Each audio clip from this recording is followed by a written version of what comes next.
Greetings, sirs and madams. I'm Seraphic Zero, and today we're bringing you a podcast discussing the Gundam Battle Operation 2 beta. So with me, I have my fellow panelists, Rob from Flailthroughs, and our friend Salty Walty. So, I guess we're going to go ahead and have the panelists introduce themselves. So let's start with Rob. Rob, can you tell us about the history of your YouTube channel and how did you get into Gundam Battle Operation? Okay, well, the YouTube channel is, it started out as an extension of the Blogspot site, which is kind of neglected at this point. It's still there, but I rarely ever update it. But Gundam Battle Operation was kind of like the thing that I think it's kind of come to define my YouTube channel to a large extent, because it's the first thing I found to play that really fit in with what I was trying to do. Just a game to blunder my way through in Japanese, which is, kind of worked out for me. It's a good match because I know a fair amount about Gundam, but not as much about Japanese, so I can at least, get through it on one way or another. I was actually on Battle Operation. I did not get into the original beta, but I was on the game since the very first day. And, I think that's when I started recording it too. So, yeah, I was there on and off for the whole 5 years, and through that is how I met you and Salty and just about, everybody else I know who plays the game at this point. All right. Salty, so we know your YouTube channel is pretty new, but how did you get into Gundam Battle Operation? I think it was about a week after I got the Mobile Suit Gundam Senki 0081, and I was searching up Gundam videos on YouTube, and I found Rob's channel. I'm like, well, what's this game? And I'm looking at it, and he's describing that as a Japanese free-to-play Gundam game, and I started playing it, and I downloaded it that day as soon as I found it. I'm like, well, this looks pretty cool, so I downloaded it, played it, and loved it. And then about, give or take 2.5 years, that's when I finally joined y'all's group and had some fun. Okay. That's about it, really, with GBO. Right. Ah, crap, I think I did our background video incorrectly, but we'll fix that later on. So, so I'm Seraphic Zero. My YouTube channel is kind of weird because I didn't originally intend it to be a channel for producing content. It was really just my personal channel. And, you kind of need a YouTube account if you want to look at restricted videos and all that type of stuff. So that's why I have that channel. That's actually why my channel is so old, because I made it like a really long time ago. And I guess eventually I just felt like there's a lot of neat things I do in video games that I could share with everybody, so I started investing in capture equipment and stuff like that. So originally it was an Armored Core video, or Armored Core channel, so I have a lot of like Armored Core stuff, and I'm actually I think slightly renowned, at least back in the day, for some of my Armored Core content. So regarding Gundam Battle Operation, you could say I've been a Gundam fan for a very long time, but I've always felt that the video games were sort of lacking in lots of ways. But kind of like they were very arcadey, or they were all just fighting games, like 2D fighting games, but it just didn't really feel the way like Gundam should feel. So when I first saw the trailer for Gundam Battle Operation, I was like, oh my god, this is it. The mobile suits look exactly the way they should, they move the way they should, and the gameplay just looks great. And so that's how I got into Gundam Battle Operation. And then, looking for channels, I found Rob, and he had very good content. He was one of the few YouTubers that was actually doing like commentary with his videos too, so that was something that was very good about the product he was producing. And then we made like a lot of friends because the game is in Japanese. Almost all the players are Japanese players, so there was a community of English-speaking players, and that's how we all know each other. Okay, so just a quick description of Gundam Battle Operation. The first game was on the PlayStation 3. It's a free-to-play game, meaning you can install it and play it for free, although there are paid items like higher-level mobile suits and items and weapons and stuff like that. That's how the company makes its money. And the first game went on for 5 years, and the game is a player versus player game strictly, and it covers pretty much all the material through 0079, and then through Rob. How late did it cover? Like probably like early Zeta, something like that. 0080. We talked about 1 or 2 here. Battle Operation 1 or 2. Battle Operation 1 covered through 0083, but went no further. Okay, yeah, so because the GPO 1 and 2 are and Jim Custom are the latest things in the timeline wise in the original game. Okay. Yeah, so the first game went on for 5 years, covering like all the mobile suits through those eras, and also lots of MSV and MSX. Like, were there any MSX mobile suits?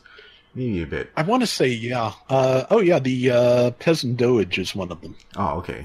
Yeah, so the roster in the first game is absolutely gigantic. All kinds of variants and special, like, Ace Customs and all that type of stuff.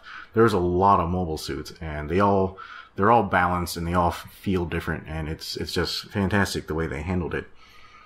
So Gundam Battle Operation 2, as an extension, is basically the exact same game and model, just that Battle Operation 2 will be on the PS4. And this weekend, we had the privilege of playing the beta. I think we all participated in the Japanese beta. There were also Chinese and, was it Singapore or Taiwan? Taiwan. Yeah, so the game, the new game will be releasing for those 3 countries. There are a lot of people who want it to be translated into English, but the first game never had that happen. I sort of doubt this game will either, but, I guess we're all holding out hope. Yeah, okay. The one thing that kind of had us getting our hopes up is the fact that the first trailer for it was entirely in English, so right. That has a lot of people hopeful, but so far nothing. Yeah, that could be some clues that at least the development team is working with at least people who know English, but it could also be that English is sort of like the cool language to use if you're Japanese, kind of like I don't know, like speaking Spanish or French, like when you're an American, might be cool or interesting. Okay, so let's talk about our first impressions of the beta. Like, let's see, like what did everybody think? Salty, did you get to play both days on the beta? Yes. Yeah, what did you think of it? I definitely loved how heavier the suits felt compared to GBO 1. They actually felt like 60-ton suits romping around and stuff. The punching mechanic is a nice addition to the melee suits, especially the unarmed ones. Increases your survivability immensely. The only kicker I had, really, that was a problem, was I think weapons could all have a range increase with how big the maps are. I think space battles, a 75% increase to range would be good, and ground, probably about 25 to 30% range increase would be good. Otherwise, everything else was fantastic. I suffered no lag or anything, no teleportation, nothing. Yeah, so the very first game, it suffered very bad lag issues. Like, you could go matches that looked like poorly animated episodes of Dragon Ball Z where everybody was teleporting everywhere at like 10 frames a second and that type of stuff. And it was very nauseating and frustrating, but very surprisingly, there was almost no lag during this beta. I think if you watch one of my videos, there was a moment where I was killed by a kind of a laggy like saber swing, but that was the only time I experienced lag across the 2 days, so that was very surprising.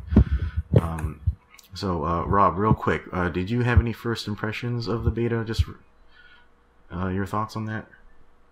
I was really happy with how similar it felt to the original Gundam Battle Operation. I was not necessarily expecting it to feel as much like just a straight-up continuation of the original game. And I'm really happy about that.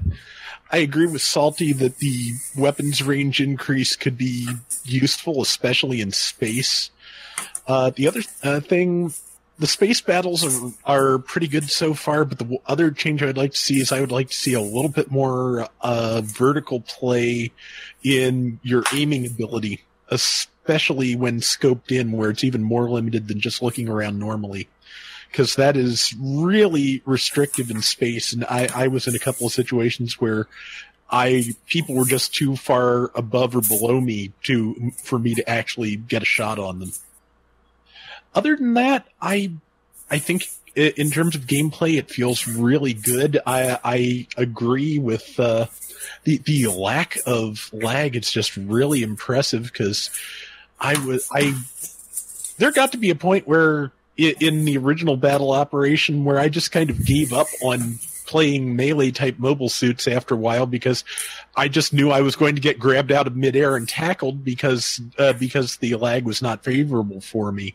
I was able to use a Jim Striker fairly well here and again, so that it is definitely better on that front. So hopefully, once the full game comes out and they've got a full server load, that remains the case.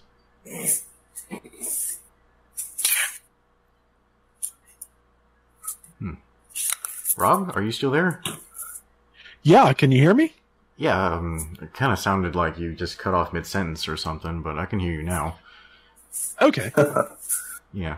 By the way, it sounds like somebody might be shuffling some papers around or something, and it is coming through your mic. So if we could limit any movement, I think that would help the listeners kind of focus on what we're talking about. Okay, so my first impressions of the beta is that it is pretty much a straight up continuation of Gundam Battle Operation 1. It's basically the exact same game, but streamlined, which is fantastic. So I think the main thing I appreciated about Gundam Battle Operation 1 is the mobile suits felt weighty. They moved the way they should, and they felt like giant robots, 60 feet tall or bigger, that type of stuff. But for some reason in the beta, everything felt kind of floaty and plastic.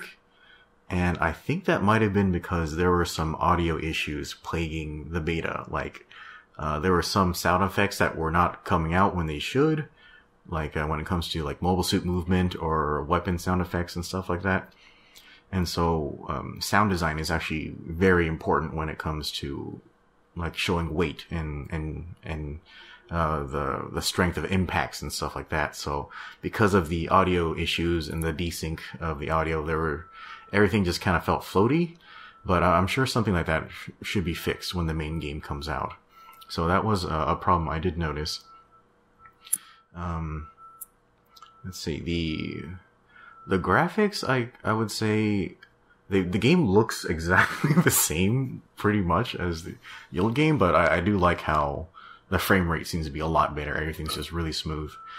And then in terms of mobile suit roster and things like that, I feel that they just streamlined everything. Like the first game took 5 years for the meta to come out the way it was, and for mobile suits to have that type of balance and that type of stuff. But in this game, you could use the Gem Striker like right away, and it already has 2 melee weapons, which was a crazy revolutionary thing that only happened in the last few months of the first game. So I feel like we got to keep all the amazing progress we made in the first game, and everything's just gonna get better on from here on. So that was really nice to see.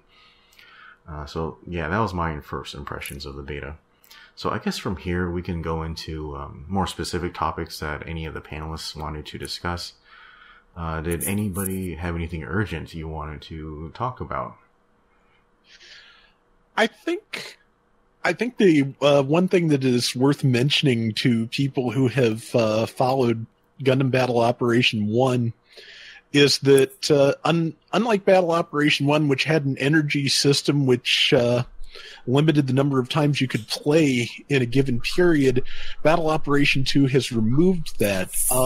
The way it looks like it's going to take your money rather than buying energy is to buy tokens for its new loot box system, which is kind of an interesting system. You can get mobile suits and items that otherwise you are not qualified to buy yet on the game's rank system, but it is completely random. So, for example, I got in my very first drop, I got the Gelgug Commander type, whereas Salty got, I believe, a 200 hit point increase for his mobile suit. That's all I got throughout the beta. I didn't get no. The only mobile suit drop I got was the level 3 Dom. Otherwise, I got nothing but parts. Yeah, I got a fair number of decent mobile suits. I got that Gelgug. I also got a level 3 Dom, and I got the level 3 Gym Sniper 2. But yeah, I don't know how to feel yet about the loot box system. I kind of like the early access to things, but since it is just completely random, that has potential to make, gameplay kind of weird and unbalanced even at the low ranks. So it'll be interesting to see exactly how that works. I have a feeling that once we have access to them and the ability to change them for ourselves, there are going to be an awful lot of cost limit rounds running in this game. Yeah, that was definitely something that was missing in the beta. All the matches were just gathered together automatically. You couldn't custom make any lobbies or anything like that. But I'm pretty sure when the full game comes out, we'll have a lot more control over how that works. Yeah. Salty, what do you think about the new DP system and the loot box? Well, I was never a fan of loot boxes, and as you can see why my luck is horrible. And the DP thing is, I don't know. I don't really know how to think about it, but given some time, Darn, I wasn't expecting this question. Okay.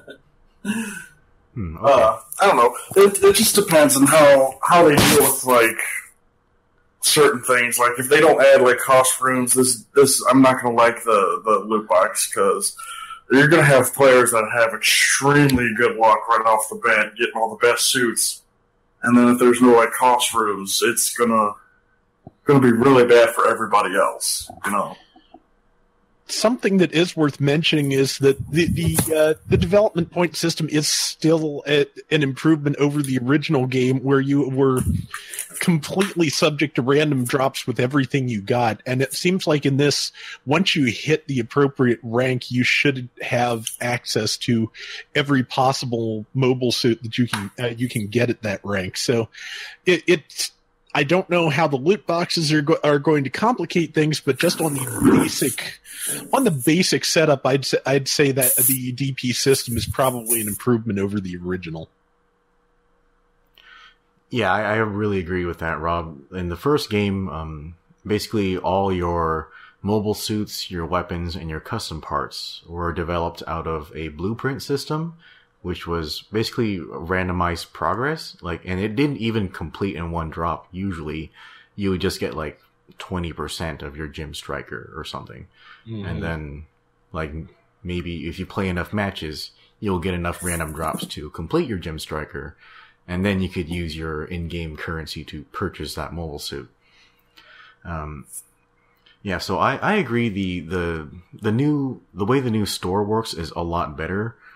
because the mobile suit, the equipment, and the parts you get aren't randomized, and hopefully it stays this way. So you can basically pick exactly what mobile suit you want, and you purchase it complete. Like there's no system where you need to incrementally complete or develop that mobile suit, which really, really streamlines things and takes out the stress of, like, you know, like I tend to lean towards using Federation type mobile suits, and it was just very frustrating getting all these like Zaku variants and stuff like that, which like I'm never gonna use in the first game, but now I can control, at least in the store, exactly what I get. It's a different story for the loot box because on the second day, pretty much that was happening. I was just getting DOMs and Zaku bazookas and stuff like that, stuff I'll never use. But at least the store itself, you have complete control over what's happening. As for the loot box, I don't really have many negative feelings towards it because I understand the developers need to make some money somehow. And then, like, I'm not really seeing too much of an issue yet for the difference in mobile suit levels because, at least for me personally, I think I was able to play matches against, like, using level 1 suits against, like, level 3 mobile suits on the other side, and the power differential wasn't even all that high. So I was able to play the game fine without much of a bad impression of the power difference. So I think it'll be okay, at least for the beginning of the game. Of course, things will get more stratified over time as people develop very powerful mobile suits or equipment or loadouts.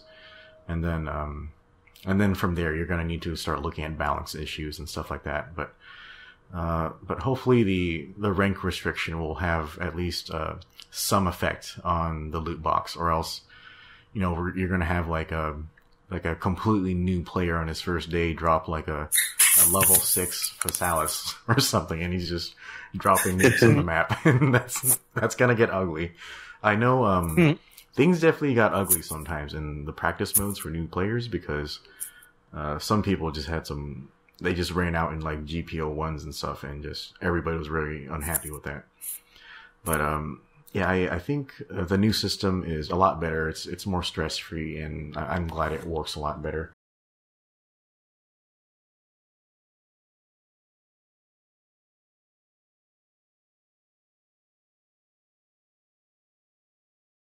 So, Salty, what were your impressions of the roster in the beta? Like, how were those mobile suits? Did everything feel like it worked the way it should? Was there anything that felt like really wrong, like with the mobile suits that were present?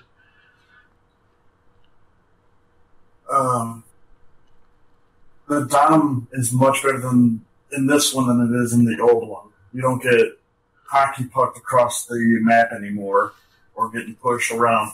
You actually stay in your spot, which is lovely. Certain suits felt a lot slower than they should have been. Goku felt really, really slow down, even though he doesn't get hockey pucked. He felt slower than he should be. Let's see. G3, now I never got to use it yet, because I wasn't lucky to get the drop. But I feel I think he was perfect the way he was, because the way I watched my teammates use him or the enemy use him, I think the G3 is perfectly balanced the way it is. But just, I don't know, honestly, every other suit felt just fine.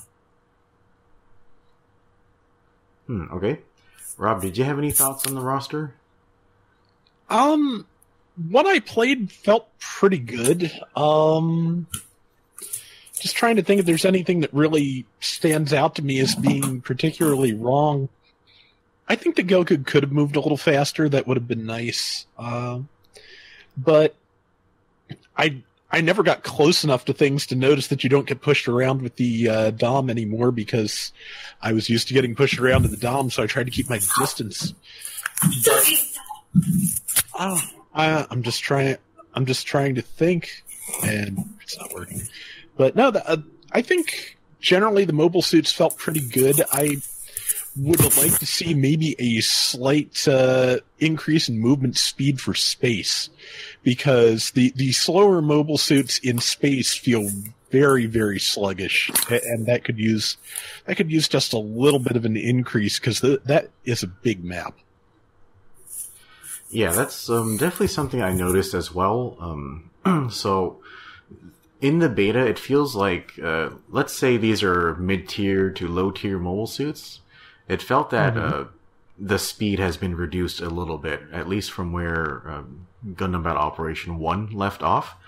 And I think that might be because this new game is probably going to cover a lot more material and go further into the timeline than the first game. Like, I think we have, like, Zeta era and maybe double Zeta era mobile suits now, don't we? The Gym 3 is double Zeta, so yeah. Okay, so if that's happening, then the speed differential is going to be much greater in this game. So I think they're trying to establish that differential by kind of slowing down things in the beginning. So things are definitely churning around a lot more slowly now.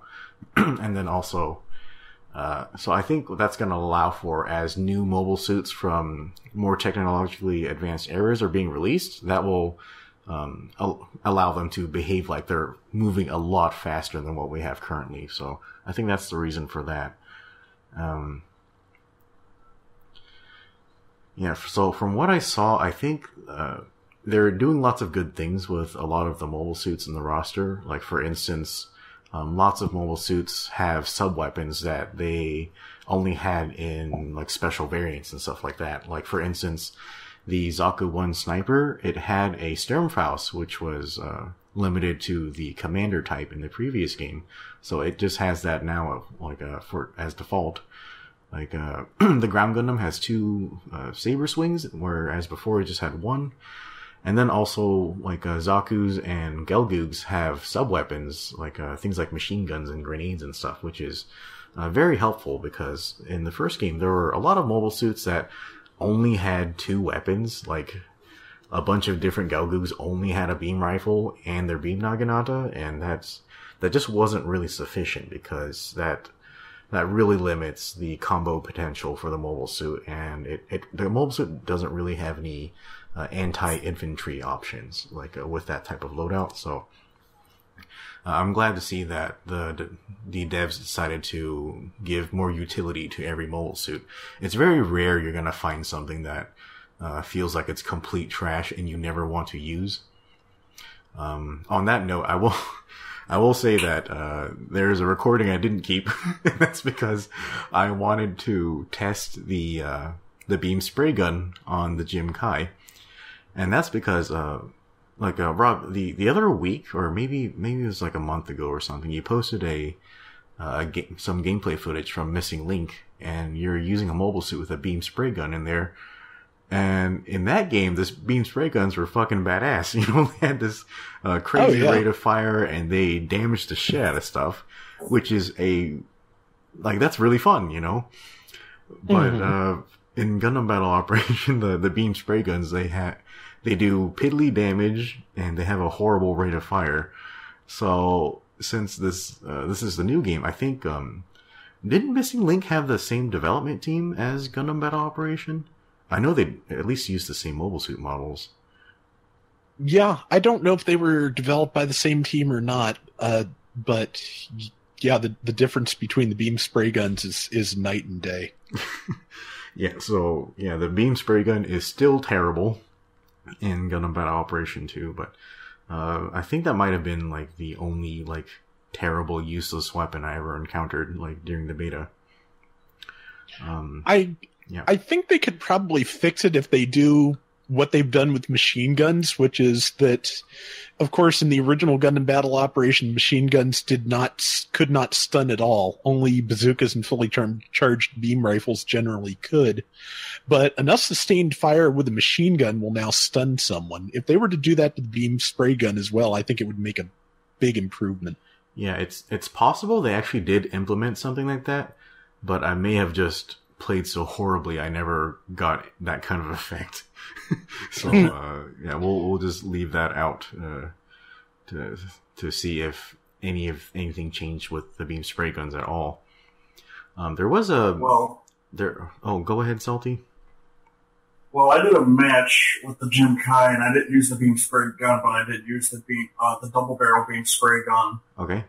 And I kid you not, I was only using the level 1 Jim Kai because this is before I knew how to level up the suits and all that by buying the higher level.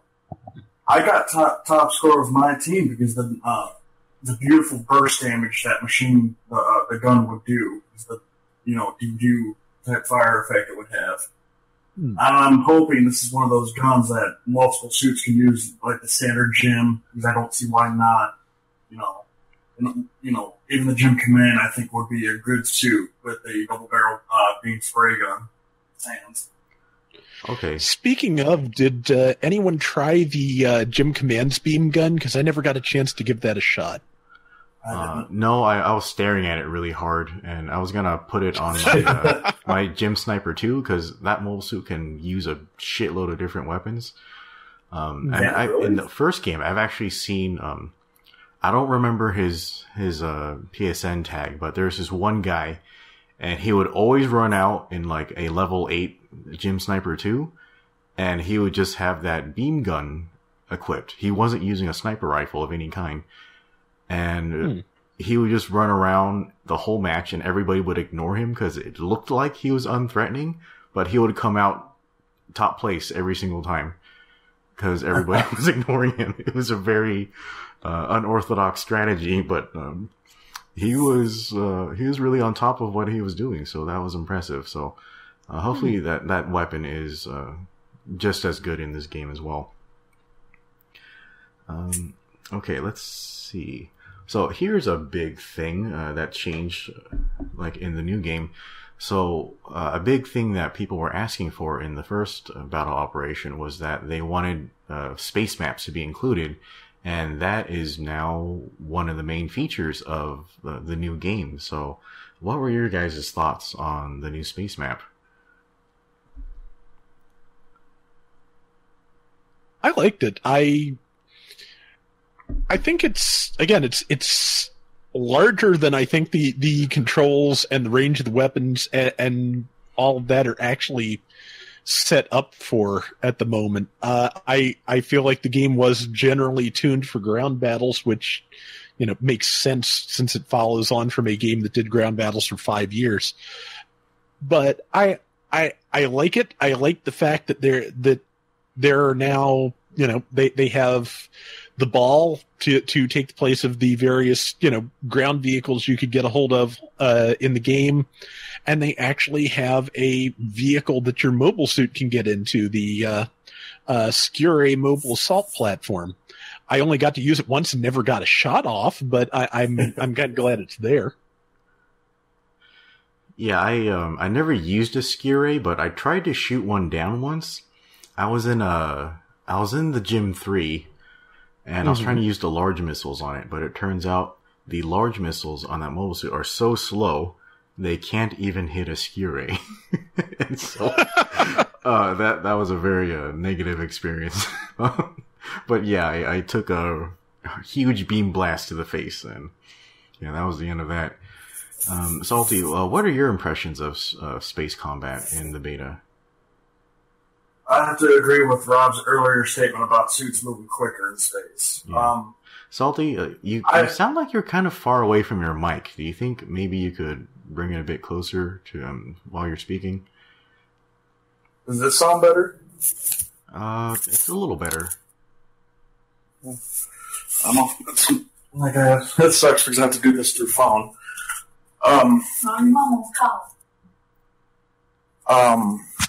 Like I said, I have to agree with Rob's earlier statement about mobile suits having to be quicker in space because it's they're too slow. I did. Oh, hello? Hello? Guys, can you hear me? I can hear you. Salty got real quiet all of a sudden. Yeah, he might have been fiddling with his mic or something. Yeah. No, I'm here. Yeah, we can hear you now, but your sound just cut out for a moment. Oh, that's lame. But I was able to use the Cherokee platform, and I tell you right now that gun does a lot more damage than you would think it does. I was tagging people for 3,000 damage. Oh yeah, that's devastating. But I was using the gun cannon, and the enemy team was nothing but balance type. So I don't know if your suit plays a role in how strong that beam cannon will be.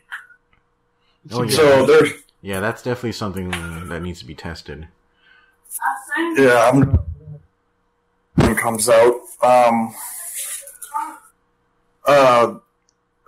My brain can't function right now. I do believe that the balls there should be more balls in the map.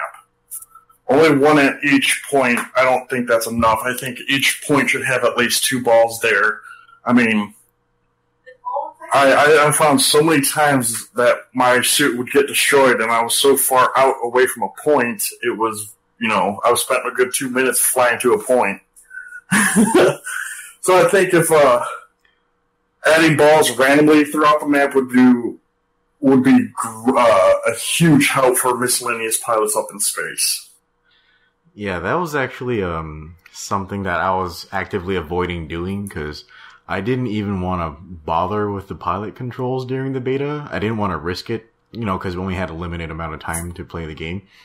So I actually avoided ejecting as much as I could. I just took the death so that I could respawn properly. Okay, well, so I guess when I tried out Space Battles, it looks like they pretty much just copy-pasted the camera controls from Ground Battle over to Space, which I'm actually...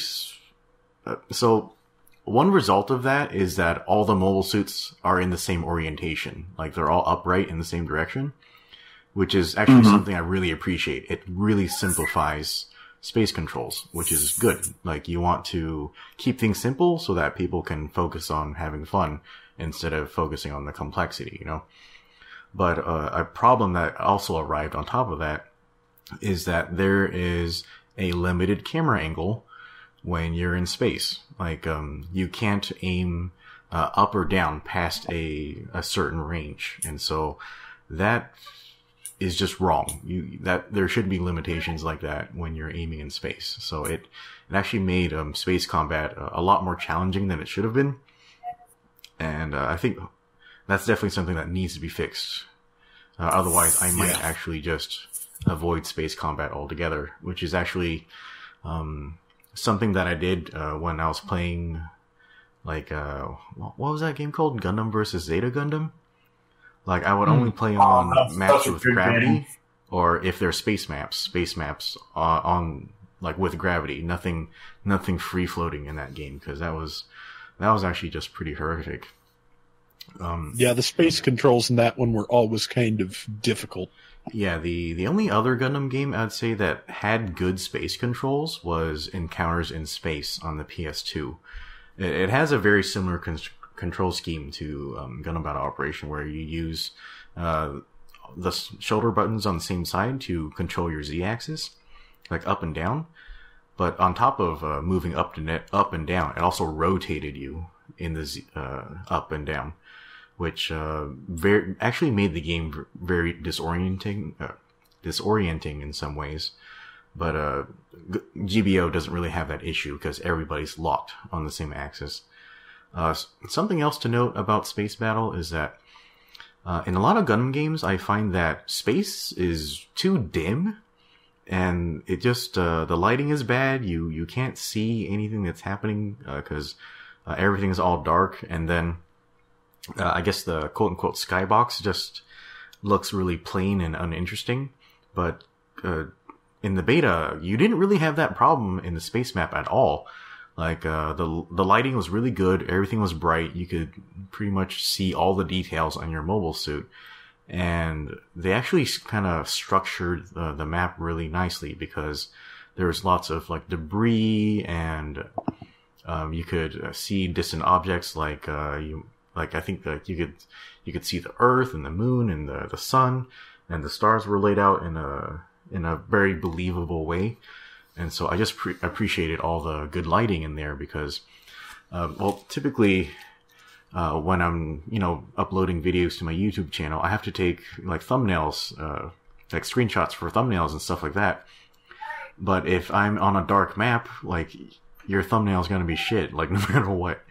And I remember there was one map in the first Gundam Battle Operation it was the Jabral map. You were just underground in those caverns. And there were, like, entire stretches. There were stretches for months in the first game where you would just spawn in that map no matter what.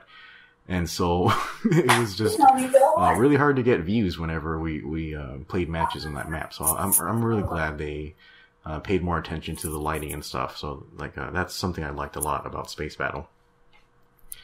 Regarding range and speed, personally, I didn't find much issue with it. Although I actually did not play very many battles in space.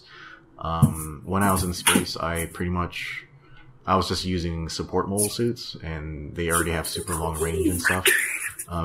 Speed wasn't an issue because I just, pick a position to snipe from, and you're pretty okay. But obviously, space battles are going to be supporting, or it's going to be favoring sniper class mobile suits because.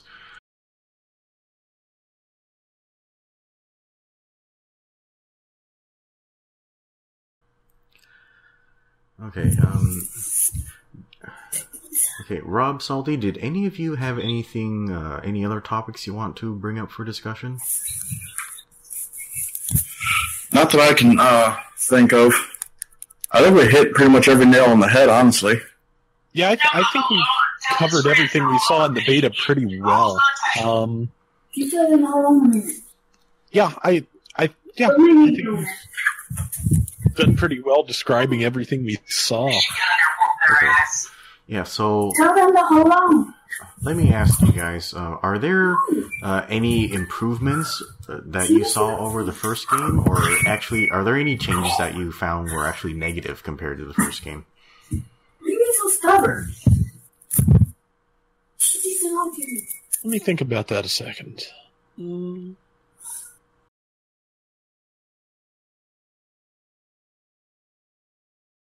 Yeah, so, let's see.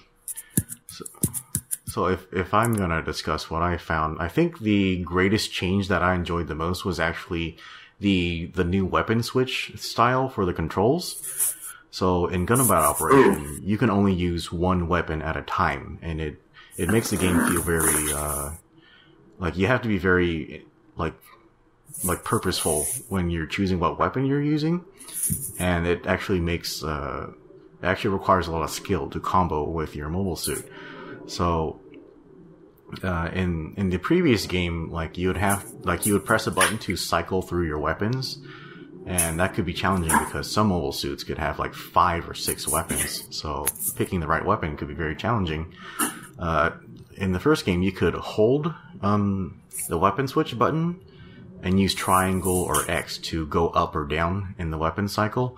And it worked okay, but it was very clumsy to use, very difficult, and not many players use that technique. But in Gundam Battle Operation 2, they changed that where you could still press the weapon switch button to cycle through your weapons, but they also added a thing where you can press weapon cycle plus a face button to just automatically switch to a weapon you assign to that face button. And so this system works much, much better. You don't have to cycle. You can go directly to the weapon you need, and it makes comboing extremely easy, and it just felt fantastic compared to the old system. So I actually really appreciated that update. So, Rob, you go first. Oh, thank you. I finally thought of 2 things that they changed, one that I like and one that I don't. One is that you now see damage numbers when your attacks land, and I like that a lot. It also actually proves that, yes, the tiny little machine gun on the Wappa does do damage to mobile suits, about 12 per shot, but it does it. Oh, really? That makes me really happy for some reason. Although, I guess that was technically true in the first game, because that was how, you remember when the event for the GPO2 first came out? and our friend Epion was one of the first people to get that Gundam. Like, we actually had a match where he was in his GPO2, and I shot him down with a Wappa. Oh, nice. Yeah, I forgot that. He has never forgiven me for that. He'll still comment. He'll still comment on my videos randomly and say, "Hey, Zero, I remember that time you fucked me up with the Wappa." Yeah, sorry, Epion. Like, I can't do anything. Like, the past is the past, and I guess it's gonna be permanently recorded on YouTube, so you just gotta deal with it. But yeah, so damage number is actually very, very helpful. It actually it helped me with my machine gun build for the ground Gundam, because at other times I used machine guns, it felt like the damage ticks were too low. But once, like, I was able to put on, like, damage correction and stuff like that, I was doing, like, 125 per tick. And over time, that adds up. So, yeah, that was actually very helpful. Yeah, the other change... Go on, Rob. Oh, thanks. The negative changes they made that I'm not really thrilled with are that after you dodge roll, in the original game, it was just a straight timer to get your boost gauge recovered. In this one, it actually has to fill back up, and if you are stunned or knocked down, that fill stops happening for a second. Really? So I didn't know that. That leaves you a lot more vulnerable after dodge rolling than it used to. Similarly, once your legs are destroyed in this, you can't tackle anymore. And that was one of the most useful defensive maneuvers you had left. Yeah, I was in that situation a bunch of times in the beta. It was very frustrating because, first of all, I just thought it wasn't working properly. And by the time I realized, like, that's just how the game is now, like, I thought, this is really shit because you pretty much have no options now. You either need to just die or eject when your legs are broken. Yeah. It's pretty trash. Yeah, and with the in particular, when I was playing the Jim Striker, I think in the video that went up like Monday this week, I got my legs destroyed a lot. Which, since there are not actually enough equip slots to put leg reinforcement on the Jim Striker, could be a real problem going forward if they do not re-enable that tackle, because you are pretty much completely defenseless at that point without it. Yeah. All right, Salty, you were going to say something? I love the damage numbers. It's just like the Monster Hunter thing. It makes you feel like, you know, you're actually doing something. What I don't like is that now you can't tell if you're damaging the suit if there's not a pilot inside of it.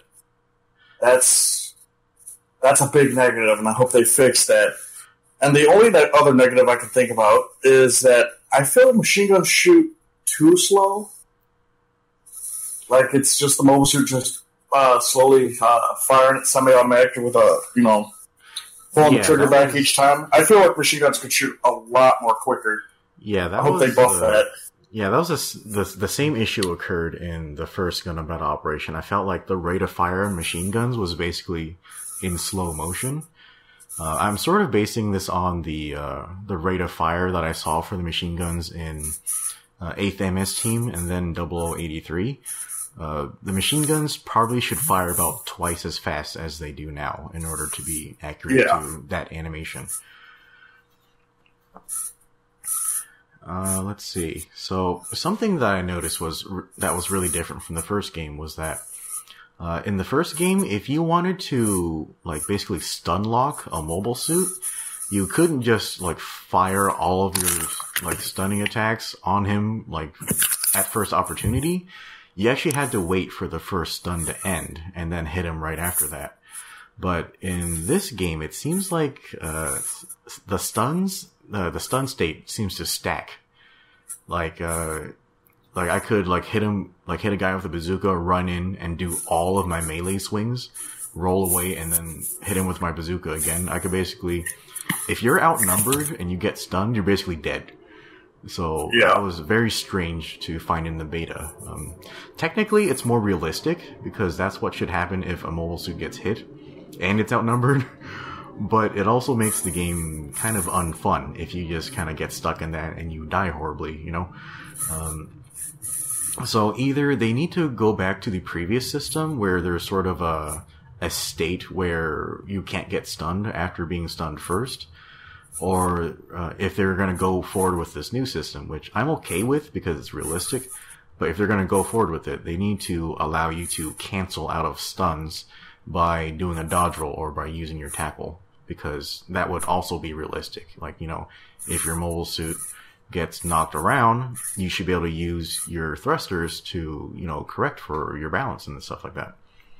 And I did put that into my survey, so hopefully they do see that and consider making that change.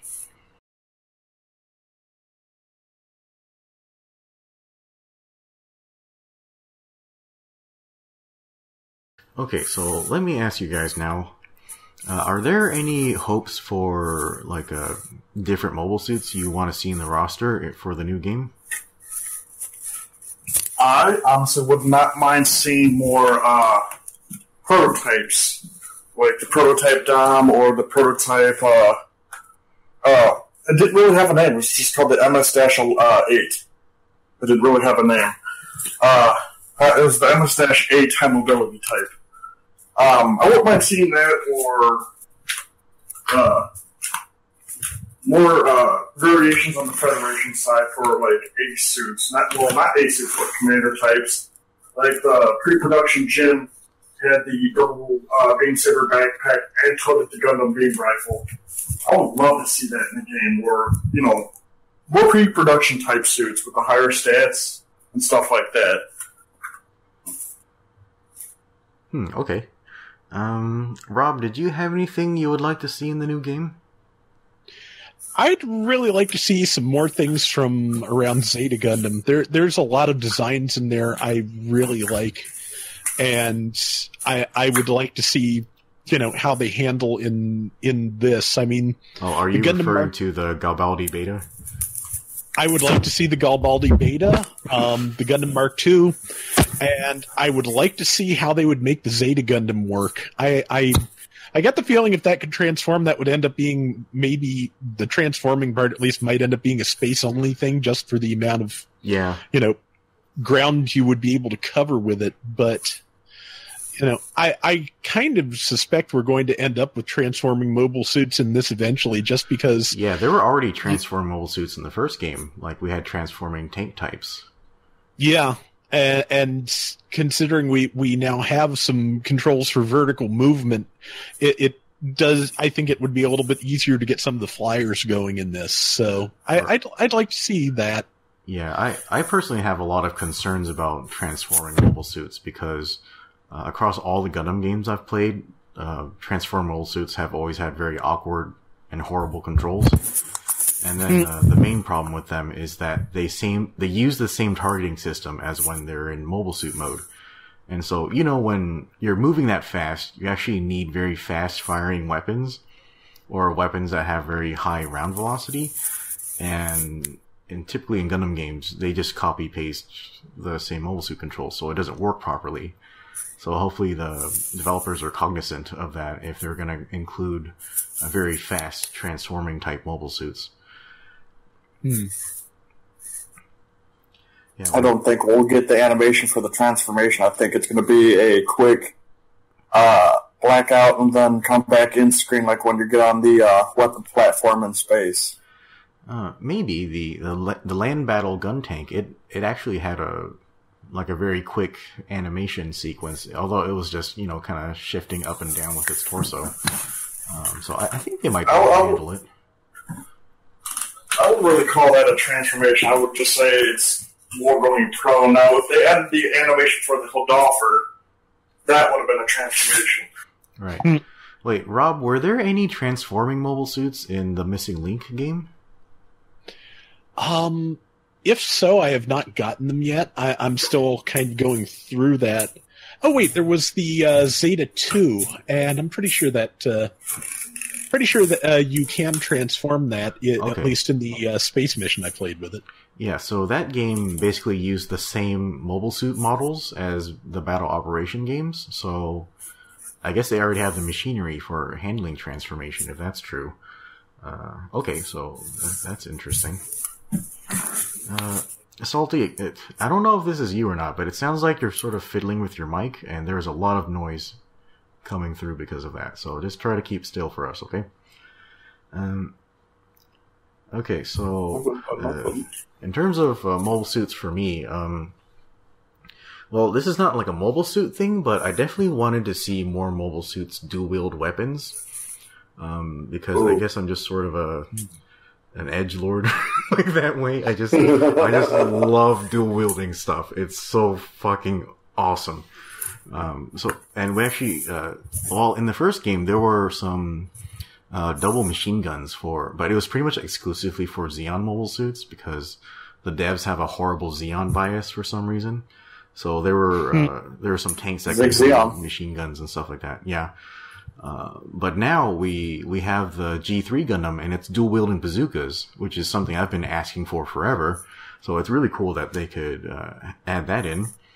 So we're seeing more of that. I definitely want some Federation mobile suits that are dual wielding weapons. Like, I believe the White Dingo mass production gun cannon is supposed to have double 100 millimeters.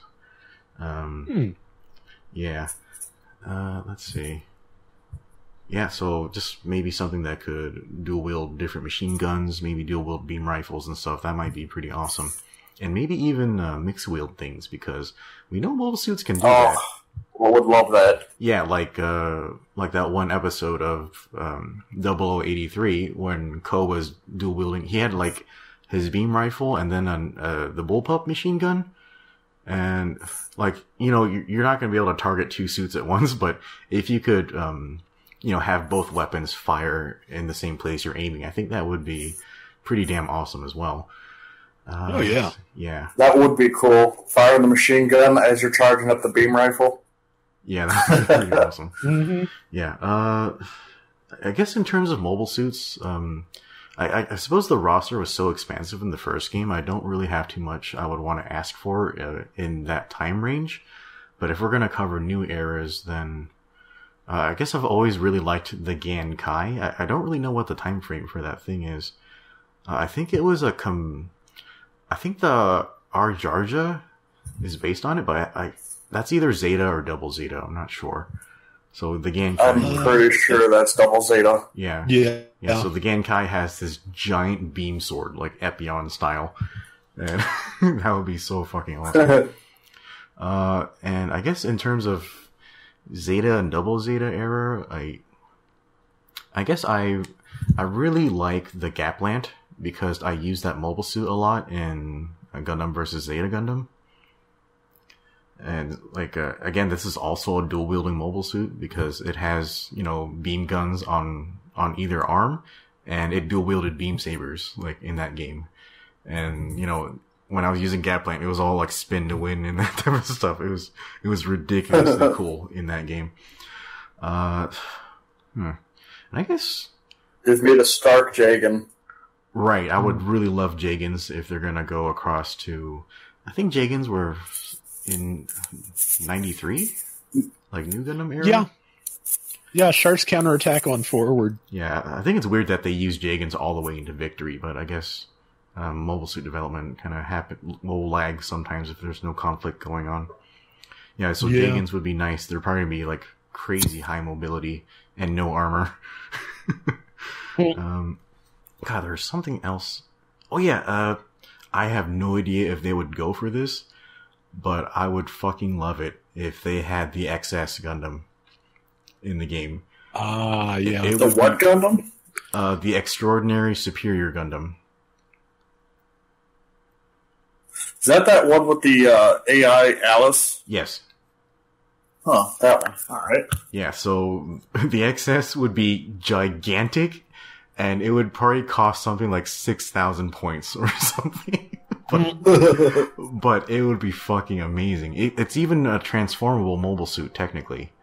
But I think having something like that in the game would be insanely fun, like even if it's unbalanced. But yeah, I've always liked that mobile suit a lot. I think it might be like Hajime Katoki's like flagship mobile suit. It's like my favorite design of that he's done, and that mobile suit's loadout is just insane. It's just really like it just seems like such a fun mobile suit, you know. And I think the only game it's ever been in is one version of one of the Gundam Versus games, but I tend to not really like the Gundam Versus games, so that's a little unfortunate. It is also in Gundam Breaker. Oh, it is, yeah. It was on the PSP game. I remember that. Me and Moko were playing it together, and the first matchup he did was versus me, and he pulled that crap out on me. And it was like one shot, and I was dead every time. I'm like, well, I quit.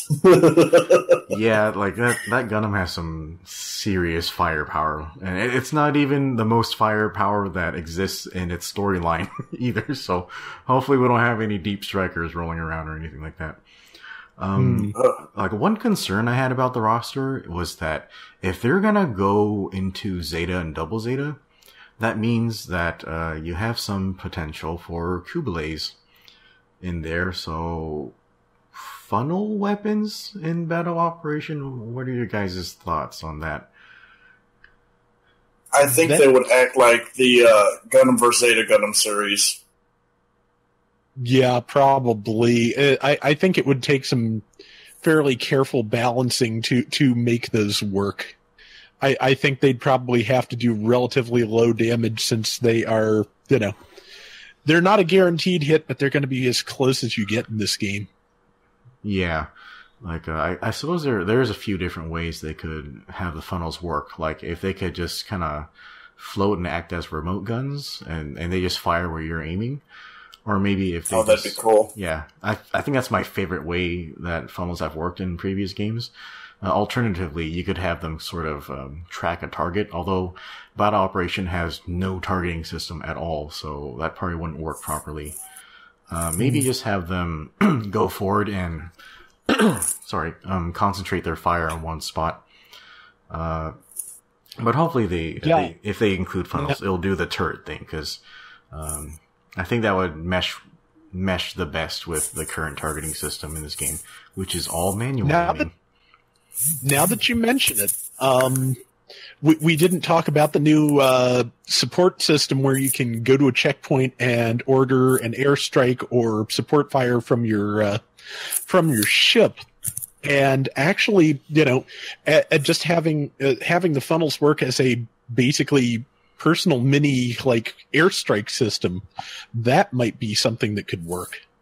Yeah, I think you're right. I actually never used the airstrike system in the beta. I did get killed by it a lot, though. So I hear that they actually rebalanced it for the second day. They reduced the area of wait. They increased the cooldown or the ready time for it, and they reduced the damage. So I think that was a good idea. Although it makes sense to include artillery systems like that, because you know this is warfare, so artillery is actually the main way people fight on a battlefield. It's very strange to go hand to hand, quote unquote, or close range like mobile suits. So, although I suppose according to the lore, like having artillery strikes might be difficult because of Minovsky interference. So it's kind of a toss up, but it makes sense to include that in the game. Okay, let's see. Okay, I think that might be all the topics I wanted to bring up. So I think if you guys don't have anything else, we can go into questions from all of our various user groups. Sounds good to me. Yep. Okay. All right. So first, I think we'll go through the Facebook groups, and we'll end up with game facts last. Okay. So I'm gonna try not to dox you guys here. Okay, so Ramiro asks, do you think we'll have mic support or none like GBO Next? Oh yeah, that is one thing I didn't mention. So between Gundam Battle Operation 1 and 2, the development team actually made this abortion of a game called Gundam Battle Operation Next. And it's actually it is also a free-to-play game, but it covers all the alternate timelines and alternate universes and stuff. So you basically have everything in that game, but I never played it because it just looked like trash. and also it had a targeting system, so it just didn't feel like battle operation at all. But I think between all of us, Rob might have been the only one that actually actively played Next for any amount of time. Salty, did you ever play Next? I hopped on just to help Heavy for a couple hours. I'm like, holy crap, Heavy, how do you play this game? I'm gone. I played it for maybe a month, then a few other times on and off. It basically plays like Gundam Versus, a free-to-play version of Gundam Versus, which is not the best thing. Because, Gundam Versus is very carefully tuned and, involves a lot of precision, and that's kind of the part they left out Next. Yeah, I actually had to fight very hard to not play Next because it actually included a lot of Gundam Wing mobile suits that I would have loved to use, like the Leo and stuff like that, which is one of my favorite Grunt mobile suits. But yeah, Next is pretty trash. Like, the hit detection just looked horrible, and I just didn't want to subject myself to that sort of frustration, so I wouldn't know. So, from Ramiro is saying, Next did not have mic support. I suppose we'll just have to take his word for it. So I'm not really all too sure if Gundam Battle Operation 2 has mic support or not. It's hard to tell because the beta didn't really have all the user features that the full game would have.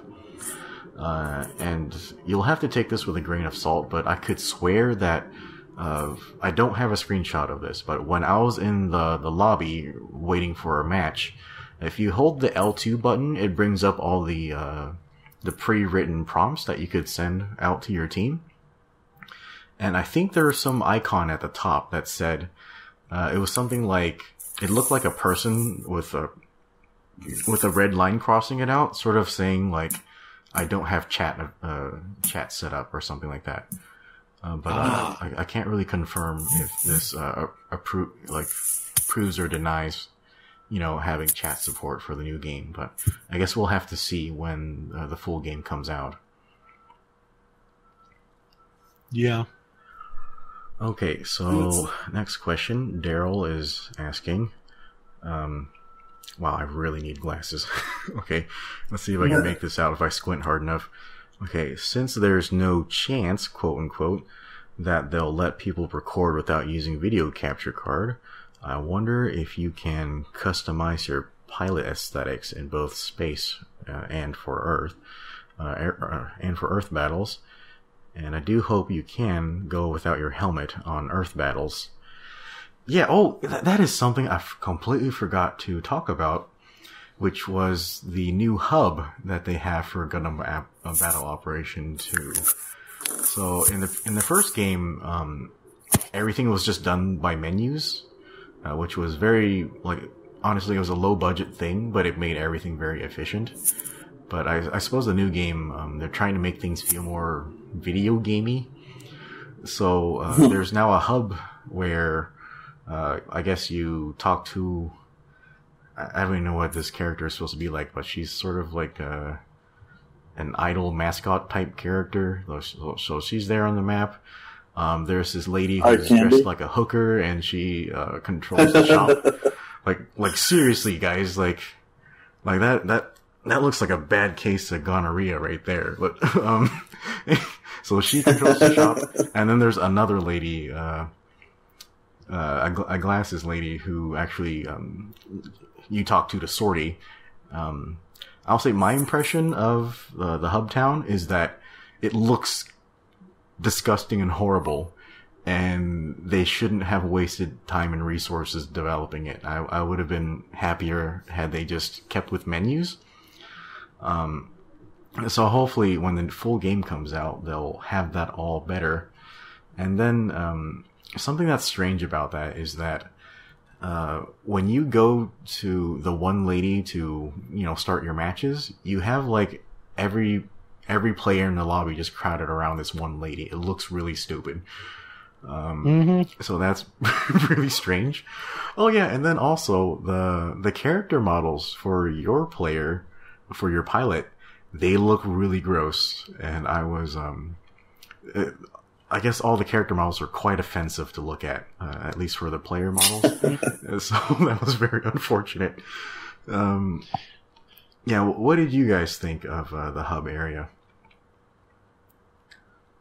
I would like to see more customizing options for the pilots in the final version, because there were, like you said, there were not a lot of options, and it was hard to get anything that looked very good. In terms of the hub area in general, I thought it was okay. I really don't think I'm going to get a very good feel for it until all the options are available. So because I know there's going to be more than just like 3 places you can go in this when they're finished. I'm sure there will. Because otherwise, it's just the whole thing's kind of pointless to just have like 2 different menu options or 3 different menu options, only 2 of which actually do something. There's got to be more to that area to justify it, I think. Well, I kind of like the hub. I did like it, and I don't like it because it's I like how warish it feels, like how dirty and grangy it looks. You know what I'm saying? Just like it's seen some things through the war. Right, yeah, I do agree with that. But I don't feel like it's necessary to have a hub world in a game that's free to play. Yeah. And that's really all I have to say about it. I mean, just like... Yeah. No, like, except for the one character who looks like a slut. I don't understand that. I think it's just because the developers are very lonely people. So that's the only way I can explain that shit. Although it is a very otaku move. That's the only way I can describe it. Yeah, like they're all like dating sim stereotypes. Yeah, although I will have to be honest and say that if I was developing a game on a shoestring budget, things are going to get really skanky up in there. So that's just me. Although I will say there was one thing about the hub world that I liked, and that was the ball that was docked right in the middle of it. So it was actually really cool to see like a ball to scale, like when you're outside of a mobile suit, and they're actually a lot bigger than my mind has them. So that was no cool. Yeah, otherwise it wasn't really worth exploring the map.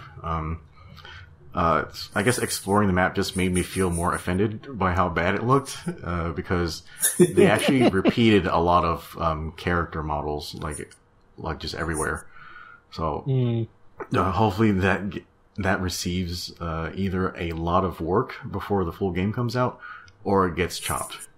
Although if it gets chopped, it's gonna look very bad, kind of impression-wise. So I suppose their only option is to fix it, or just leave it like it is, which is probably what's gonna happen.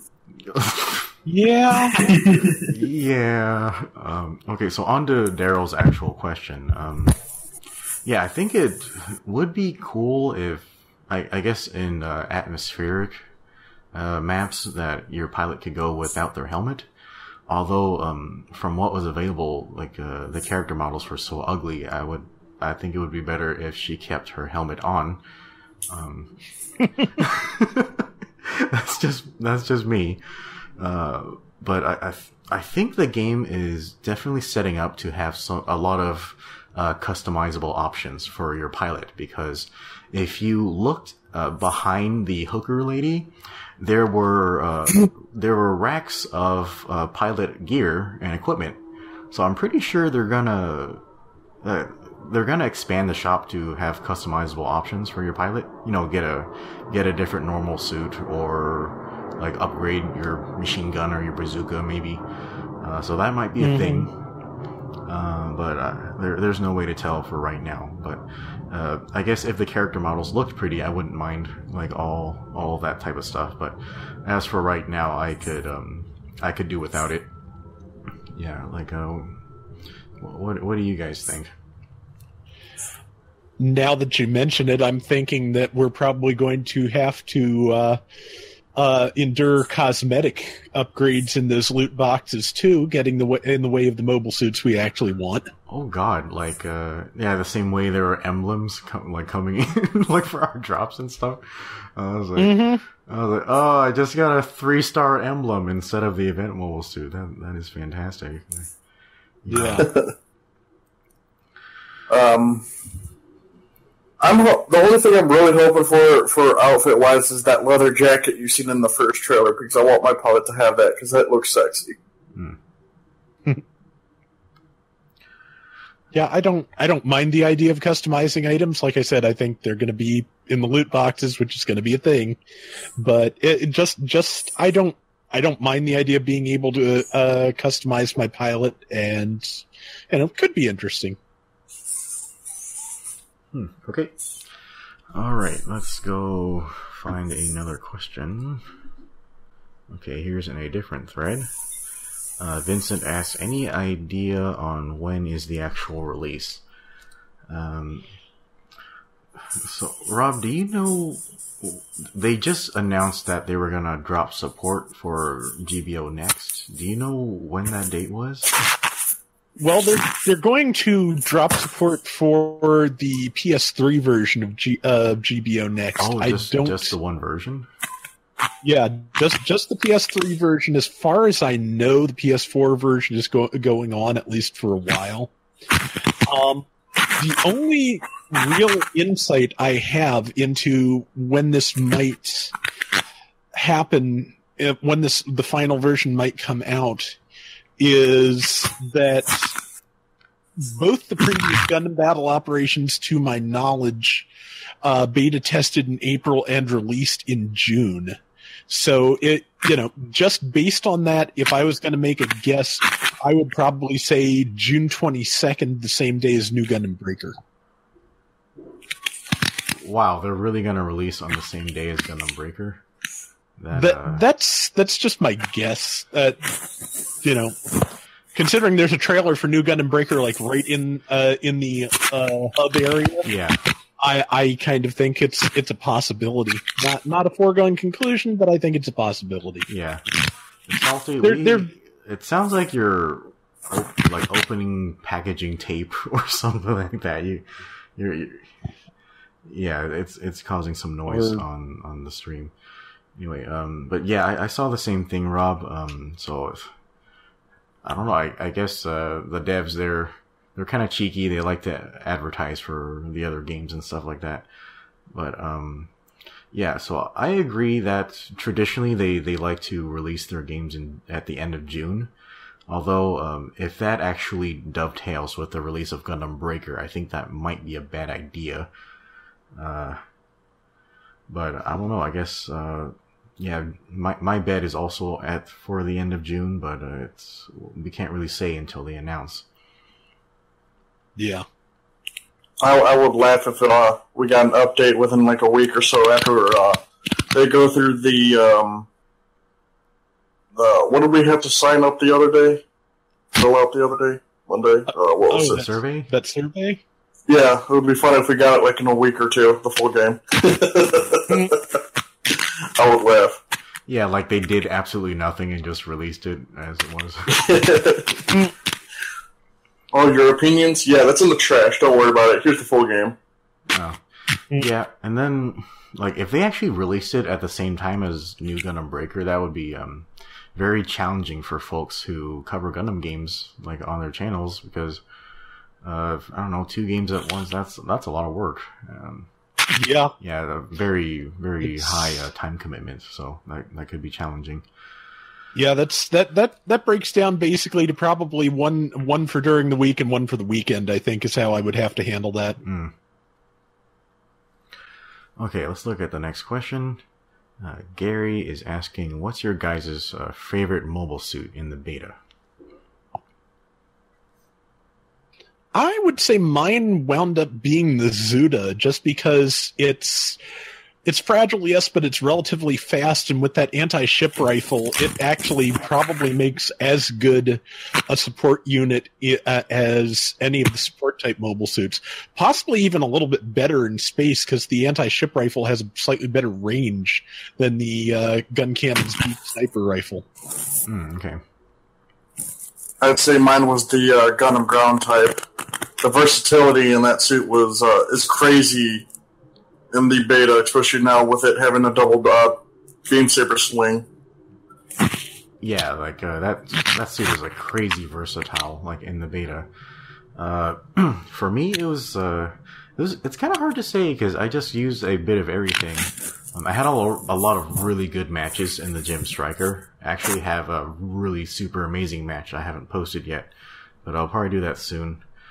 And weirdly enough, I got a lot of enjoyment out of the Gym Sniper 2, although it's pretty much exactly the same as it was in the first Gundam Battle Operation. The only difference is that I noticed is that grenades don't explode on impact now; they actually bounce once. So that is a difference.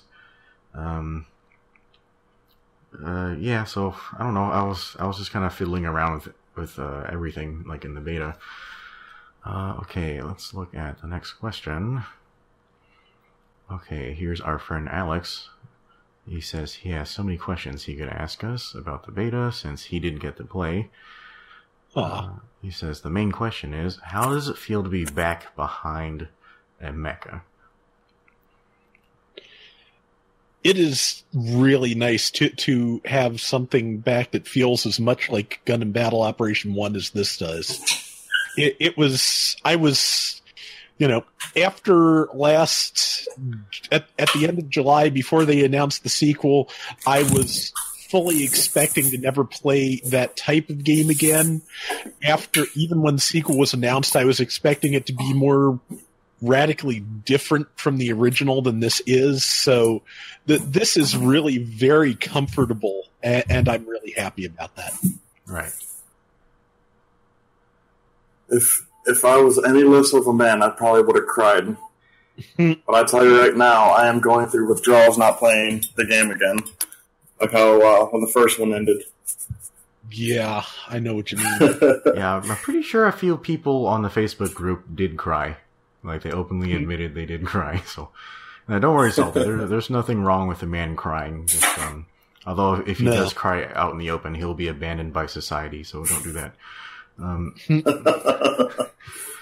So, my impression is that I actually, despite the shoestring budget and the absolute incompetence of the development team, I actually have a lot of praise for their work because, I don't know, I think Battle Operation 1, it was the absolute best game engine to exist for Gundam.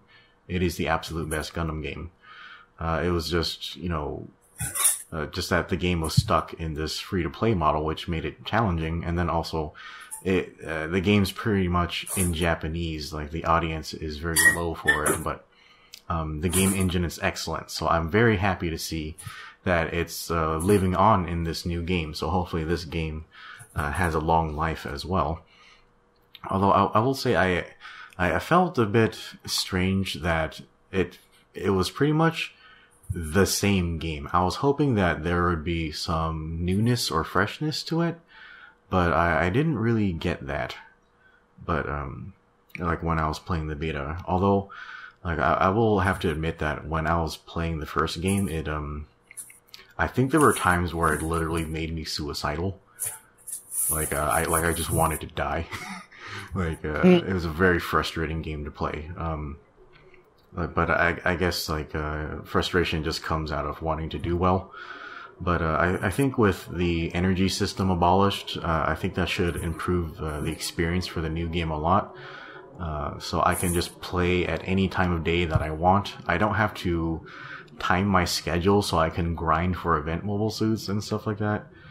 And then, yeah, everybody's gonna be less anal about starting matches and stuff. Like, why are you using a level 5 GAN? You can use a level 6 one instead. Or, you haven't finished your hanger upgrades and all that type of shit. And just, and it taking like 3 hours to start a rank 13 match and that type of shit. So I have a lot of hope for the new game. So hopefully it'll be good.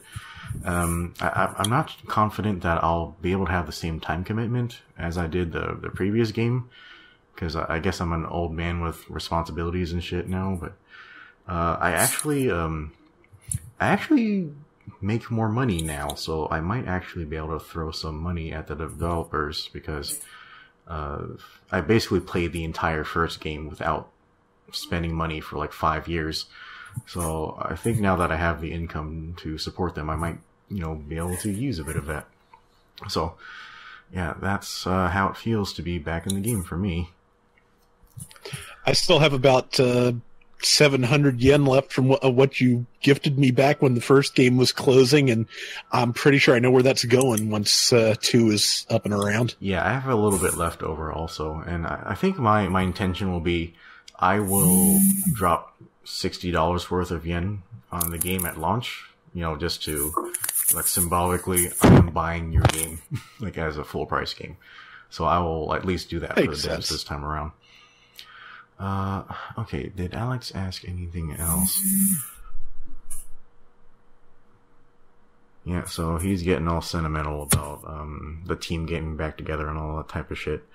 But yeah, like, it would be really cool to, like, work together with, the rest of the team. Hopefully we do more battles where it's all of our friends working together against randoms instead of our friends fighting each other, because that could really turn to shit sometimes. Yeah, sometimes. That's when generally the discussions about game balance started, and it's like there's not a lot that any of us can do about that. We can come up with custom rules sets that everybody's happy with, but that's about as far as we can take it in terms of changing the nature of the game. Yeah, I can't wait for us to do a melee-only battle on a space map. That should be interesting. Also, yeah, I was... The one thing I regretted about not having matchmaking in the demo is that I did not get my gun cannon boxing match. I want to try that. Yeah, I only got to use melee once in my gun cannon, and I got countered, so that pissed me off. Fuck that. I got countered in space. Like, what the fuck? Oh, jeez. Yeah. Although, I did, I follow this, other YouTuber, named Knifer. He's a Japanese player. Probably one of the best I've ever seen. He was using a gun cannon in one of the videos, and the down attack for the gun cannon's melee is like the stomp kick, like just right in the chest. it looks it's really fun to land that. So I'm really looking forward to that shit. But yeah, so I guess once we can get the gang rounded up, we'll just start launching gun cannons and stomping each other. Punching each other in the face. Oh yeah, yeah, that'll be a grand old time. Okay, let's see. More questions. Here's Guang, acting like a fag. I love you, Guang. Yeah, Guang is such a cool guy. He's like basically one of the most skilled Western players, and he's just so chill and so friendly. Almost nothing could break his cool. Like, he's like, in my eyes, he's like a hero, like, of our generation. Let's see. Let's see, is this another question? No, just people talking shit, but this guy is happy there's no more energy system. Okay, let's head over to Game Facts and look at the questions we have here. Okay, this guy with a really long name, Gundam 00GN002. I suppose that's a 00 mobile suit registration number, but I don't know which one it is. He's asking, he has a question: are we able to get level 6 mobile suits without paying with real money? Hopefully we can buy with DP, or development points. So, now that is a question that the beta did not answer, because the highest level mobile suit I saw was 3. Yeah. Likewise. Oh, go ahead, Salty. I said likewise. I don't. And plus, didn't they say their way of making money was the loot system? I don't think it revolves around the mobile suits anymore. Yeah, I'm not confident if there will be a paywall. That was the phrase we used in the first game.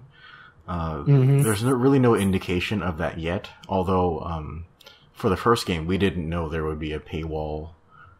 Did we know at launch, or was that just figured out like as we got further into the game?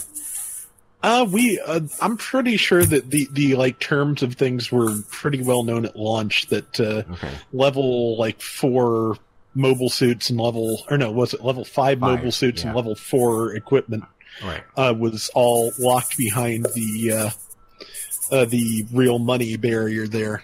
Right. So first off, like we don't really know what level progression there will be like in the game. Like we don't even know if it will go beyond 3.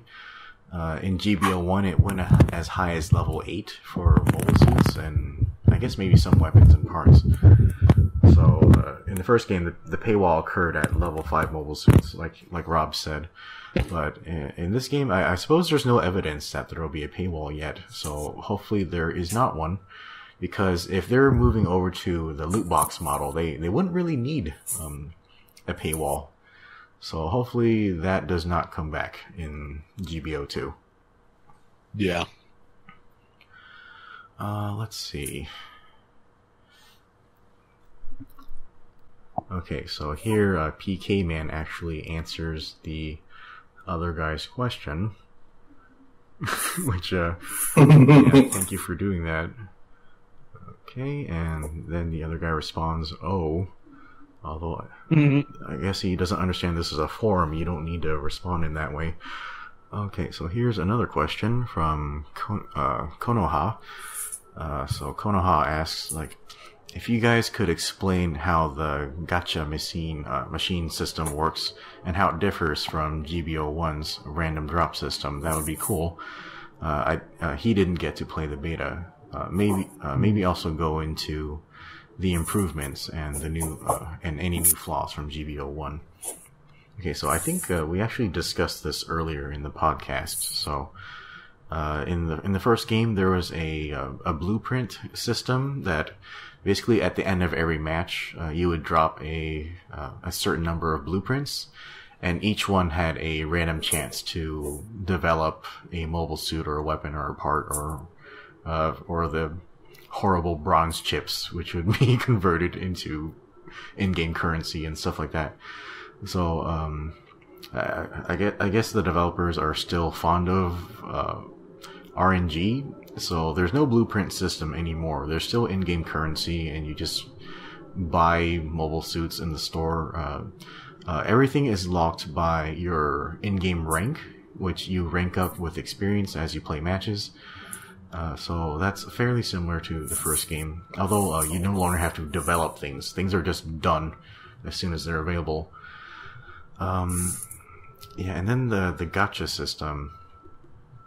Well, as far as I can tell, it works based on tokens. Like you can use the loot box when you get 3 tokens, or 10, or wait, no, it was 30. Yeah, so there's no gain for doing like more or less. It's basically the same amount. Like, but yeah, you can earn tokens as you play matches and meet certain requirements, like defeat so many mobile suits or score this many amount of points and crap like that. So even the non-paying players will be able to earn tokens. But I suppose that you're gonna be able to exchange in-game or real life currency for tokens. And that's how the developers will make their money. Does that sound about accurate, guys? Sounds about right. Yeah. The one detail worth mentioning, we probably mentioned it earlier, but just to be sure, is that the loot box system, the gacha system, as far as we can tell, you can drop any item in the game through it, regardless of your level limitation, or even if you have the lower level mobile suit yet. I got that level 3 Dom, regardless, even though I did not have the level 1 or 2, it was usable immediately. The people who got the Gym 3 and G3 Gundam before they were ranked up for it were able to use it right away. It's just a matter of, if you want to buy those things with development points, you have to have a certain rank before it will let you do that. Yeah, like, that was actually something that mildly bothered me. Like, I unlocked that level 3 Ground Gundam, but the levels 1 and 2 were still unpurchased in the shop, so I felt it was sort of a waste that if I wanted to try to get the level 4 Ground Gundam, theoretically, I would have to purchase the levels 1 and 2. So there's that going on. But yeah, that's I think that about covers the question.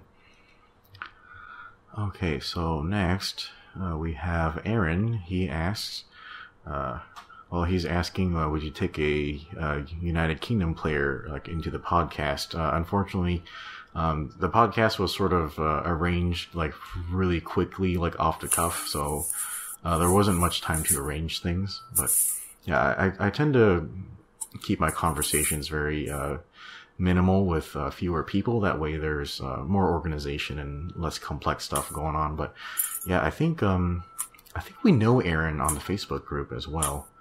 But yeah, if we do a future episode, we can maybe we can invite him on so we can talk. Yeah. Okay, so next question. This is the last question. So PK Man says he has a question. As you're aware, in GBO, the game had trouble attracting and retaining new players in its latter years due to the fact that the majority of the player base are already in the highest rank. There was zero incentive for players with a big rank difference to play together because of the discrepancy in available mobile suits and items. That made it unfun and unfair for both sides. He says the introduction of situation battles did help somewhat, but the random nature of the mode means a lack of player choice. If you are unlucky, you can be stuck in a regular Zaku 2 with a machine gun multiple times. That actually happened to me on several of the Friday nights we played together. Yeah, just Zaku with a machine gun, 6 matches in a row. Multiple times. Okay, not very appealing to new players, I bet.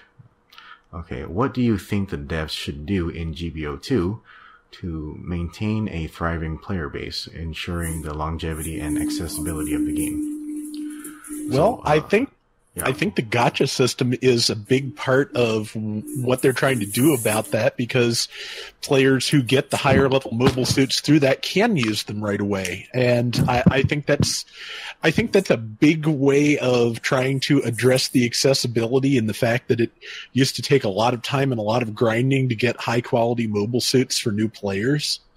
And I think also part of another part of that is the new rating matches, because the game seems to try and match people with the same ratings. So the dedicated players can go into those and get their rating up so they're only playing with more experienced people. And the new folks will hopefully have people who will not steamroll them too badly.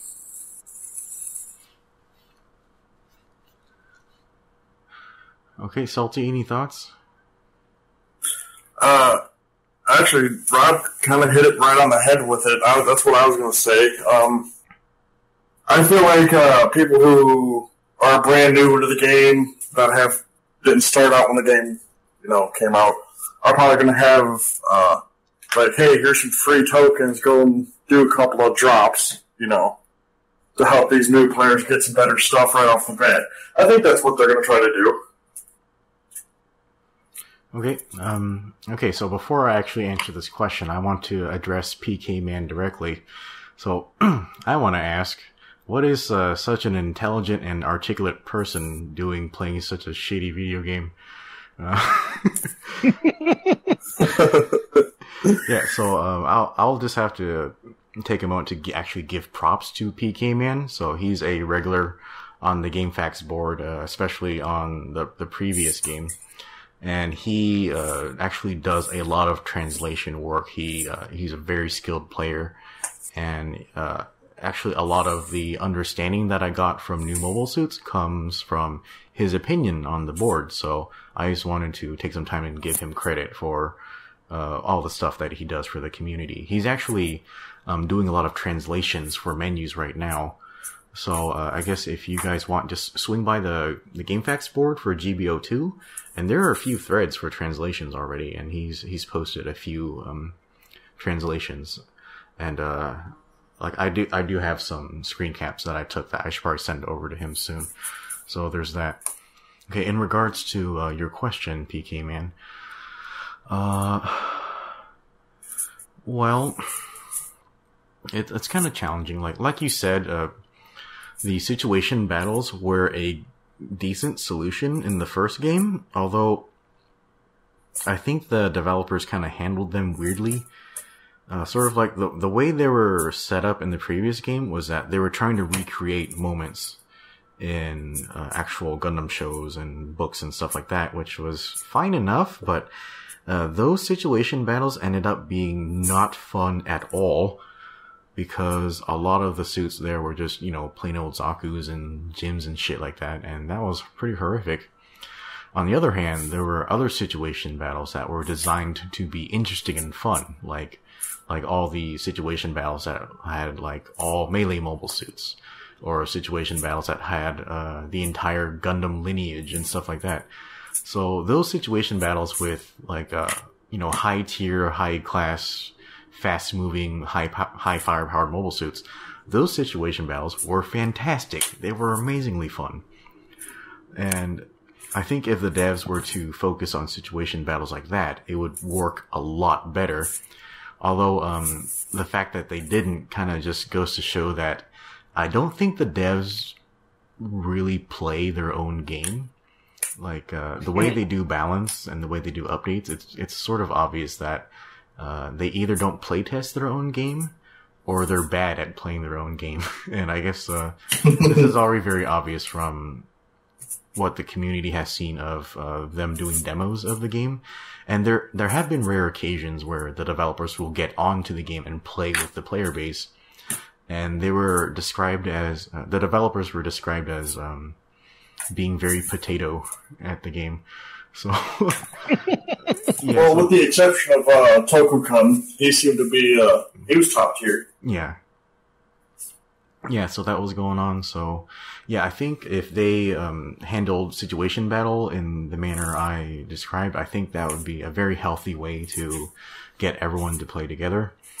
They could bring back assault mode just to reduce the frustration of things. So, in battle operation, what happens is, if your mobile suit is destroyed, it has a respawn timer, based on its cost until when you can redeploy.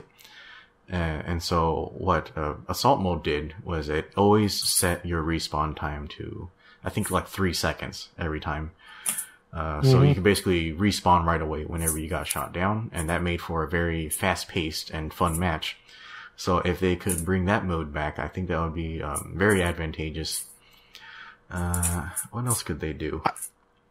I did find that respawn times did seem to be reduced compared to the original in this, though. Yeah, just it did since seem we're mentioning shorter, but we don't know how they're going to balance it in the full game, because this is the beta. They might have shortened it because they want people to play more during the beta, or maybe these are actually very low to mid-tier, mobile suits, so they would just naturally have low respawn time. Yeah. Yeah. Yeah. I wouldn't mind a capture the flag / king of the hill type mode added in, where it gets rid of your backpack and you still got the instant respawn mode. I think that would be a nice / cool addition into it. Yeah, outside of that, I think the only way to improve the longevity of the game is if, kind of building on the previous point, like if the developers just had somebody who was good at the game or invested in the game actually consulting their work. I think that would make the game like just a lot better in different ways. And then also, if the developers were to balance the game and design like all the mobile suits and weapons to be like, instead of, you know, having it be accurate, quote unquote, or balanced, quote unquote, just kind of adjust the game to be fun, like prioritize fun. Kind of like with the beam spray gun. Yeah, it's like the beam spray gun is like an early access beam weapon, which is really rare for low tier mobile suits, but it's horrific to use. Nobody likes using beam spray guns because it's just boring and you can't kill anything with them. But, you know, look at the way the beam spray gun works in the Missing Link game. It is fucking badass. I would actually prefer to use that over, you know, like over a beam rifle or a cannon or something like that, because it looks fun. It looks fun to use. Or even in Gundam Senki, where it's more of a shotgun. Right. That's my favorite version of the beam spray gun, is the shotgun spray effect. Yeah, so if they were to just focus on making things fun and enjoyable instead of accurate and balanced, quote unquote. I mean, you can have things fun and balanced. Like, I think that would be very healthy for the game because, you know, that's what video games are for. They're for engagement and being fun, like that type of stuff. Okay, any other thoughts on PK Man's question? Nothing I can think of. Okay, I think there is a thing I forgot to bring up, but I can't remember what it was anymore. It was fairly important, but I guess plenty of important things are forgotten, so we'll just leave it be. Jeez, it's really hurting my soul that I can't remember this. God damn it. Anyway, guys, I think that covers all the topics we wanted to go over. Was there anything else you guys wanted to say, or anything else you feel you want to add? Only that I'm really happy to have Gundam Battle Operation back. I'm looking forward to the full game, and just the fact that we have, you know, gotten past the the end of the 1 year war and the basically the era of Gundam that was shown on Toonami.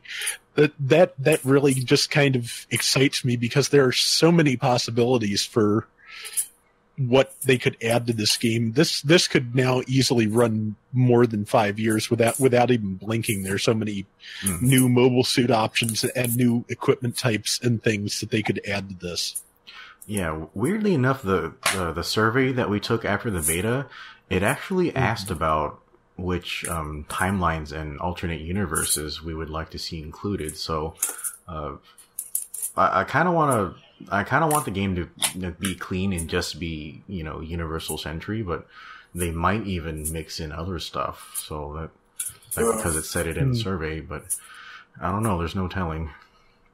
For me, Google Translate translated that line as "which Gundam series do you like?" So not would you like? So I'm really? kind of hoping that my translation was the accurate one there, because I would like to stick to Universal Century stuff for this. Oh yeah, okay. Salty, did you have any closing thoughts? The only closing thing I can think of was I hope they add a battle scarred paint option for our suits. That's about it. Yeah, that would be pretty cool. I can't wait to get the paint options open and start blinging out my mobile suits, because I fucking love gold. Okay. Let's see. Closing thoughts for me. Well, I'm actually very happy with the beta. Everything looks great. Well, I guess there's lots of problems too, but you know, there's no perfect thing out there. So, except for gold for you. Yeah, yeah. this is sort of a weird thing to express, but I'm actually sort of terrified of the new game because I just know the first game just consumed like so much of my life, and then also the game could be very frustrating because it's like a player versus player game, and it's a team based like squad thing. So like you could be fighting a incredibly badass enemy team and just get floored for 8 minutes straight. Like normally you'd have to pay a lot of money to get pounded that hard. You know what I mean? And then also, come on, nobody laughed. What's going on? And then, I snorted. It probably just didn't come over the microphone. Right. And then also, like if you end up on a poorly coordinated team, that could be very detrimental also. So that can also be very frustrating. So it just feels bad when there's a bad situation you're in and there's nothing you can do to turn things around. So yeah, hopefully there can be some ways to address that in the new game. But like it's an online game and you can't pause it, and sometimes you just kind of have to take it on the chin. Yeah, I'm trying to just sometimes I just have to kind of laugh at how hard I'm getting comboed and stuff like that. But whatever. Yeah, sometimes. Yeah, sometimes the best teacher you can have is a strong opponent. So that's something I always try to keep in mind. Go ahead, Rob. Yeah. Oh, I'm sorry. I already had a round in the beta that reminded me of some of the worst rounds I had in the original. I don't know if I posted it yet or not, but I had a round in the gun cannon in space where our entire team scored 100 points, and that was the 2 checkpoints I captured. Oh, jeez. So that is, that is right up there with some of the worst rounds I ever played of the original.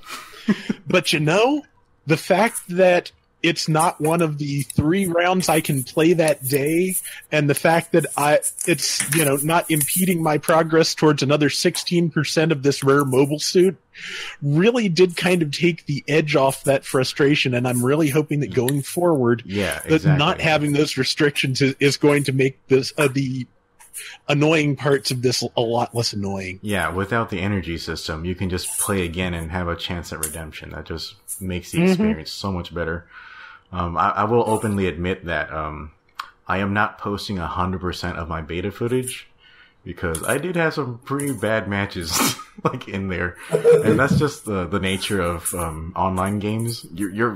All your opponents are other actual human beings, and those motherfuckers fight dirty sometimes, and sometimes you're the one fighting dirty, like the Jim Striker match I'm about to post. But there's give and take. And yeah, I'll be the first one to admit that I'm a very mediocre player when it comes to this game. I mean, there's already a shitload of people like downvoting my gameplay videos.